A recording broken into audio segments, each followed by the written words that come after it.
வணக்கம் and welcome to our channel Karumpalagai. இன்றைக்கி நம்ம வீடியோவில் பார்க்க போகிறது Pongal deep cleaning vlog day 3 தான் பார்க்க போகிறோம். ஸோ இன்றைக்கி நம்ம க்ளீன் பண்ண போகிறது ஃப்ரிட்ஜும் வாஷிங் மிஷினும் தான். அதுலேயும் வாஷிங் மிஷினுக்கு லைம்ஸ்கேல் பவுடர்னு சொல்லுவாங்க. டப் க்ளீன் பண்ணுற பவுடரை வீட்டிலேயே எப்படி சுலபமாக பழைய சோப்பை வச்சு செய்யலாம் அப்படிங்கிறதும் பார்க்க போகிறோம்.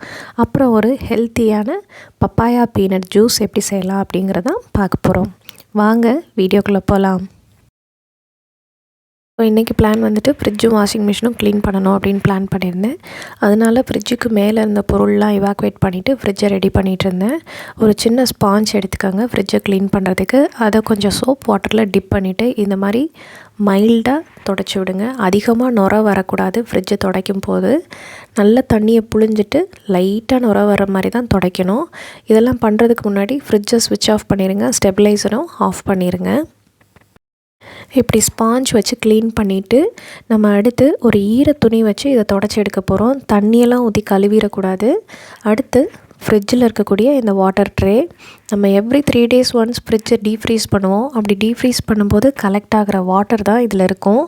அந்த மாதிரி தண்ணி கலெக்ட் ஆகிறத 15 நாளைக்கு ஒரு முறை நம்ம க்ளீன் பண்ணி எடுத்துடணும். அப்படியே விட்டுட்டோன்னா இதில் வந்து டெங்கு மலேரியா கொசுக்கள்லாம் வர வாய்ப்பு இருக்குது. ஸோ அதனால் நம்ம இப்போ இந்த வாட்டரை எடுக்க போகிறோம். நான் இப்போ தான் ரீசெண்டாக க்ளீன் பண்ணேன். இப்போ அகைன் திரும்ப இந்த வாட்டரை எடுக்க போகிறேன். அதே ஸ்பாஞ்ச் வச்சு அந்த தண்ணியெல்லாம் உறிஞ்சு புழிஞ்சு எடுத்துக்க போகிறேன். இந்த மாதிரி டீஃப்ரீஸ் ஆன வாட்டரை அடிக்கடி கலெக்ட் பண்ணி கரெக்டாக ட்ரைன் பண்ணிட்டிங்கன்னா இந்த ட்ரேவை எப்பயும் ட்ரை பண்ணி வச்சுக்கோங்க. அப்படி பண்ணிக்கிட்டோன்னா நம்ம ஃப்ரிட்ஜ் எப்பயுமே ஃப்ரெஷ்ஷாக இருக்கும். உள்ளே வச்சுருக்கக்கூடிய பொருட்களும் ஃப்ரெஷ்ஷாக எந்த ஒரு துர்நாற்றமும் இல்லாமல் இருக்கும். இந்த வேலை பார்க்கும்போது கண்டிப்பாக ஃப்ரிட்ஜை வந்து ஸ்விட்ச் ஆஃப் பண்ணிவிட்டு அன்ப்ளக் பண்ணிக்கோங்க. அன்ப்ளக் பண்ணிவிட்டு இந்த வேலையெல்லாம் செய்யுங்க. தண்ணியெல்லாம் ட்ரைன் பண்ணதுக்கப்புறம் இவ்வளோ தண்ணி கலெக்ட் ஆகிருக்கு. ஃப்ரிட்ஜை க்ளீன் பண்ணி முடித்தாச்சு. அடுத்து வாஷிங் மிஷின் வந்து டப் க்ளீன் எப்படி பண்ணலாம் அப்படிங்கிறத பார்ப்போம். நம்ம எல்லாருமே நம்ம வாஷிங் மிஷினுக்கு டப் க்ளீன் பவுடர்னு சொல்லிட்டு லைம்ஸ்கேல் பவுடர் ஒன்று வாங்கி வச்சுருப்போம். அது 250 ரூபாலேருந்து 500 ரூபா வரைக்கும் ஒரு பிராண்டில் கிடைக்கும். இப்போ நான் வந்துட்டு வீட்டிலையே நம்ம டூ இட் யுவர் செல்ஃப் மாதிரி ஒரு லைம்ஸ்கேல் பவுடர் ரெடி பண்ணிக்கலாம். வீட்டில் பழைய சோப்ஸ் யூஸ் பண்ணி இந்த மாதிரி சின்ன சின்ன துண்டுகள் வச்சுருப்பீங்க. அதை தூக்கி போடாமல் இந்த மாதிரி கலெக்ட் பண்ணி வச்சுக்கோங்க. அது மாதிரி பக்கத்தில் இருக்க சின்ன ஷாப்ஸில் எல்லாம் இந்த மாதிரி கொஞ்சம் அடிப்பட்ட சின்ன சின்ன எலுமிச்சம்பழங்கள் கிடைக்கும். இந்த லெமன்லாம் எடுத்து கலெக்ட் பண்ணி வச்சுக்கோங்க. இது வந்து ஒரு 50 கிராம் பேக்கிங் சோடா வாங்கி வச்சுக்கோங்க. இதில் அந்த லெமன்லாம் கட் பண்ணி புழிஞ்சு ஒரு பவுலில் கலெக்ட் பண்ணிக்கோங்க. இந்த லெமனும் பேக்கிங் சோடாவும் நம்ம போடுறதுனால அந்த டப்பில் இருக்கக்கூடிய உப்பு கரையெல்லாம் நீங்கி கரெக்டாக வந்து க்ளீனாக இருக்கும். வாஷிங் மிஷினில் இருக்கக்கூடிய அழுக்கு எல்லாமும் எடுத்துகிட்டு வந்துடும். இந்த லெமனுமே நீங்கள் வந்து புது லெமன் வாங்கணும்னு அவசியம் இல்லை. கடைகளில் விற்று போனது போக கொஞ்சம் பழைய லெமன் அடிப்பட்ட லெமன்லாம் எடுத்து வச்சுருப்பாங்க கடைக்காரங்க. அவங்கக்கிட்ட கேட்டிங்கன்னா இது தருவாங்க. ஸோ அந்த லெமனும் இந்த பழைய சோப்பு துண்டுகளையும் ஊற வச்சுட்டு இது கூடவே பேக்கிங் சோடாவை ஆட் பண்ணி கலந்து விடுங்க. கொஞ்சம் இந்த லிக்விட்லாம் ஒன்றா சேரும்போது கை எரியும். அதனால் கை விட்டு பண்ணாமல் இந்த மாதிரி ஒரு ஸ்டிக்கில் இந்த மிக்ஸை வந்து கலந்து விடுங்க.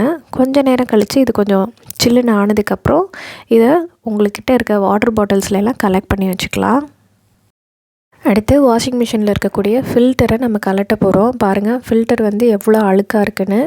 காரணம் என்னென்னா நான் ரீசெண்டாக தான் கழுவினேன். இப்போ மழைக்கு அதுக்கும் அந்த சம்ப் வாட்டரில் இருந்த செகதி தான் இருக்குது. எந்த ட்ரெஸ்ஸில் இருந்த அழுக்கு முடி அந்த மாதிரி எதுவுமே இல்லை.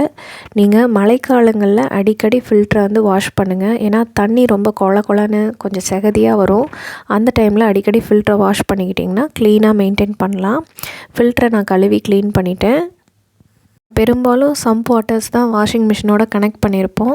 அப்படி சம்ப் வாட்டர் கனெக்ட் பண்ணியிருக்கவங்க அடிக்கடி இந்த ஃபில்டர்ஸ்லாம் க்ளீன் பண்ணிங்கன்னா அந்த இடத்துல மண் இதெல்லாம் கலெக்ட் ஆகிருக்கும். அந்த மண்ணெல்லாம் நம்ம ரிமூவ் பண்ணி எடுத்துடலாம். பாருங்கள் ஃபில்டர் க்ளீன் பண்ணிவிட்டு ஃபிட் பண்ணிவிட்டேன். இப்போ டப் க்ளீன் பண்ண போகிறேன். ஸோ அந்த நம்ம செஞ்சுருக்கோம் இல்லையா லைம்ஸ்கேல் லிக்விடு, அந்த லிக்விட்லேருந்து ஒரு பாட்டில் எடுத்து இதில் ஊற்ற போகிறேன். ஸோ நான் டப் க்ளீன் பண்ணி 1 month ஆகுது. பெரிய அழுக்கோ கரையோ இல்லை. ஒரே ஒரு இடத்துல மட்டும் கொஞ்சம் உப்பு கரை இருக்குது. அதுவும் அந்த டிட்டர்ஜென்ட்டு வந்து ஃப்ளோ ஆகிற இடத்துலேருந்து தண்ணி கொஞ்சம் சொட்டிகிட்டே இருக்குது. வால்வ் வந்து லீக் ஆகுது அப்படின்னு சொல்லியிருந்தாங்க. ஸோ அந்த தண்ணி சொட்டுற இடம் மட்டும் உப்பு கரை இருக்குது. இப்போ நான் இந்த பண்ண லைம்ஸ்கேல் லிக்விடை வந்து இதில் ஊற்றி டப் க்ளீன் ஆப்ஷன் போட போகிறேன். அடுத்து வாஷிங் மிஷினில் ஒரு முக்கியமான செக்டார் இந்த வால்வு தான். இதுதான் இன்லெட் பைப்பு. இந்த இன்லெட் பைப்பையும் வாஷிங் மிஷினையும் கனெக்ட் பண்ணியிருப்பாங்க இந்த மாதிரி டியூப்பில். ஸோ தண்ணி வரக்கூடிய இடத்துல அங்கே ஒரு ஃபில்டர் இருக்கும். நம்ம பெரும்பாலும் சம்ப் வாட்டர் யூஸ் பண்ணுறதுனால அந்த ஃபில்டரில் உப்பு கரைகள் அதிகமாக இருக்கும். பெரும்பாலும் நீங்கள் டப் க்ளீன் போடுறதுக்கு முன்னாடி அந்த ஃபில்டரை சந்தர்ப்பம் கிடைச்சா கழட்டி அதை க்ளீன் பண்ணிவிட்டு டப் க்ளீன் போடுங்க. வாஷிங் மிஷின் கெட்டு போகாமல் இருக்கும். ஸோ ஃப்ரிட்ஜும் வாஷிங் மிஷினும் ஆல்மோஸ்ட் க்ளீனிங் ஒர்க் இன்றைக்கி முடிஞ்சிருச்சு. ஸோ இன்றைக்கான வேலையை கம்ப்ளீட் பண்ணியாச்சு. இப்போ வந்துட்டு வேலையை முடிச்சுட்டு பாப்பாவை ஸ்கூல்லேருந்து பிக்கப் பண்ணிட்டு வரதுக்காக கிளம்பிட்டுருக்கேன். அதுக்குள்ளே இந்த பப்பாயா பீனட் ஸ்மூத்தி ரெடி பண்ணி வச்சுட்டு பாப்பாவை கூட்டிகிட்டு வரலாம் அப்படின்னு பிளான் பண்ணேன். அதனால் பப்பாயாவை சின்ன சின்ன துண்டுகளாக கட் பண்ணிவிட்டு 1 ஸ்பூன் வறுத்த வேர்க்கடலை 1 டம்ளர் பால் ஆட் பண்ணி இந்த பப்பாயா பீனட் ஸ்மூத்தி ரெடி பண்ணிக்கலாம். பப்பாயா பீனட் ஸ்மூத்தி ரெடி ஆகிடுச்சு. உங்களுக்கு தேவைப்பட்டால் இனிப்புக்காக தேன் கலந்துக்கலாம். ஸோ பப்பாயாவில் அதிகமான விட்டமின் ஏ மற்றும் கேரட்டின் இருக்குது. வேர்க்கடலையில் அதிகமான ஒமேகா 3 ஃபேட்டி ஆசிட் இருக்குது. இந்த ஆரோக்கியமான பப்பாயா பீனட் ஸ்மூத்தியை உங்கள் குழந்தைகளுக்கு கொடுத்து நீங்களும் ட்ரை பண்ணி பாருங்கள். இந்த DIY லிக்விட் நம்ம 2 மாதம் வரைக்கும் ஸ்டோர் பண்ணிக்கலாம். வாஷிங் மிஷின் மட்டும் க்ளீன் பண்ணுறதுக்கு இல்லை, ஃப்ளோர் க்ளீனிங்க்கு, பாத்ரூம் க்ளீனிங், சிங்க்குக்கும் நம்ம பயன்படுத்திக்கலாம். இந்த பதிவு உங்களுக்கு பயனுள்ளதாக இருக்கும்னு நினைக்கிறேன். மீண்டும் அடுத்த க்ளீனிங் vlogல உங்களை பார்க்குறேன். தேங்க்ஸ் ஃபார் வாட்சிங் கரும்பலகை.